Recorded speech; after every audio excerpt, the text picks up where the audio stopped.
nation, same tribulation, worldwide oppression. Hello, I'm John Dennison, and we've got some things to talk about. Today, I'd like to tell you a little bit about myself and what we're trying to do at PeaceOptions. Today I want to talk about a concept that I call doing justice for your soul. It's a natural place for me to be in speaking about this because I was a lawyer for over 35 years until illness sort of set my life on another track. But during that whole time I was involved in the martial arts and the Eastern philosophies and the study of energy. Eventually led me into becoming a spiritual teacher. And doing justice for your soul was the intersection of these two paths, where I was no longer having to live with going down one way in the law and at the same time having this dichotomy of an existence that had absolutely nothing to do with it. But when it comes down to it, everything that happens in our lives happens for a reason. You've come here for a reason. Your life matters. You came here for a reason. Your soul came to this planet, this system of creation, so that it could gather certain experiences, that it could come and explore what it was about and what it could accomplish and what it could become. And that has been, in one way or another, the story of your life. To see who you are and what you're about, or what you think you're about or want to be about, and what you can do with the experiences that your life brings you, to see how you change, how you evolve over the course of a lifetime. It's through this linear expression of life that allows us to perceive change, not just the changes in our lives, but the changes in us, and how we change and evolve from day to day throughout our life. Finding justice for your soul means living in a way that brings you the experiences you came to get. So why are you here? What is your life about? What are the patterns of your life? What are the things that you do over and over again, or that happen to you over and over again? What is it that you have become and have brought to the table in this lifetime? What are you trying to accomplish with yourself? What are the desires with which you move forward that fuel your ambition and make you want to be more than what you are now, and for your life to be more than it is? And on the other hand, what is it within you or within your life that makes it insufficient, that it's not enough, that it leaves you discontent and wanting more? These are the questions that we're going to begin to explore together as we go forward. Finding justice for your soul I've looked at this concept of finding justice for your soul from many different perspectives. And it seems that they all boil down to three essential steps. The first is finding peace in your time. It's very hard to go through life with any sort of detachment, much less consciousness as to where we're growing and how we're experiencing our consciousness and how our consciousness is interacting with the reality around us if we don't have peace. Because without peace, that poisons everything in our lives. So the first step for you to know yourself and to be true to what it is that you came to do, to get, to experience, the reason you're here, is to build a foundation of peace upon which the rest of your life can be built. And that starts with addressing the things that steal your peace. It doesn't do much good to say you want peace and then to have things happen to you that just aggravate you to such an extent that you can't be at peace any longer. These external stimuli are pushing buttons within you. And sometimes in order to diffuse those, it's not enough to just stop the stimuli, to tell people, stop, give me a space. It's learning to find out what those triggers are, what makes them there, and begin to diffuse them so that your peace can seep into you and grow. But in order to do that, you have to take the second step, which is to know yourself. The process of knowing yourself is a lifelong journey. It is one of introspection. It is one of extrospection, and looking to see how the world sees you just as much as what you see within yourself. And beginning to understand why you are the way you are, because the way you are shapes the very experiences that you're here to gather. It determines the nature of the energy that you project out into the world. And it also determines how you're going to respond. It creates a filter through which everything that happens is tested and altered somewhat until you can process it according to the manner that you set up for yourself, according to the beliefs that you've adopted, the emotions that you have prevalent in your life, that you experience life with. These are all things to know about yourself, and so much more.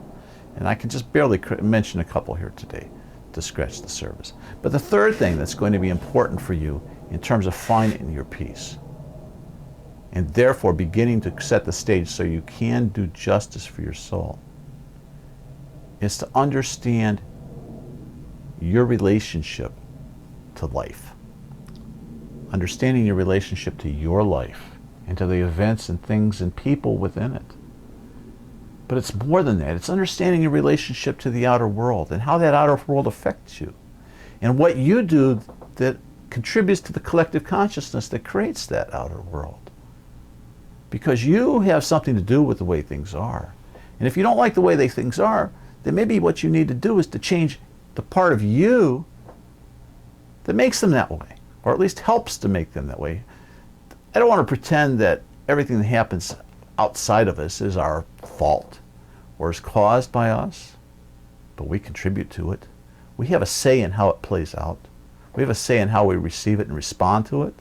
And most of all, we have a relationship with that outer world.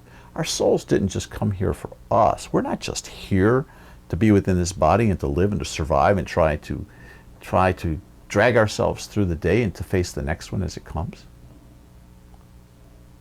We're part of this bigger human organism, this greater world in which we live.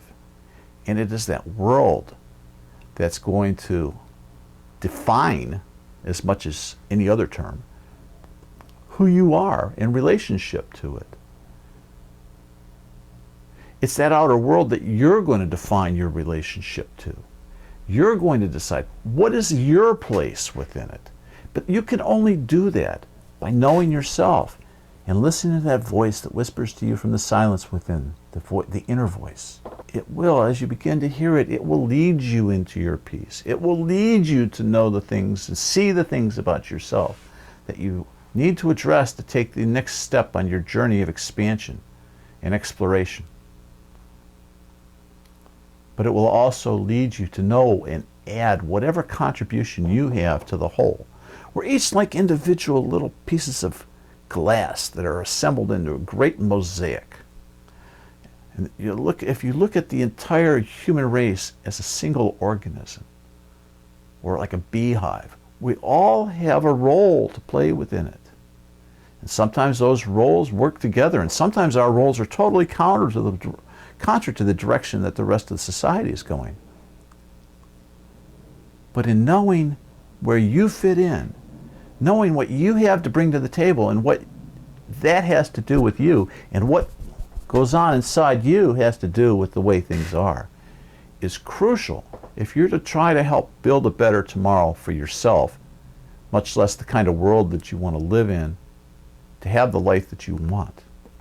So doing justice for your soul is, in my opinion, the process of knowing ourselves, what we're all about, and making the choices that have to be made in our lives that will reflect the highest of what we have inside and bring forward, as opposed to the lowest.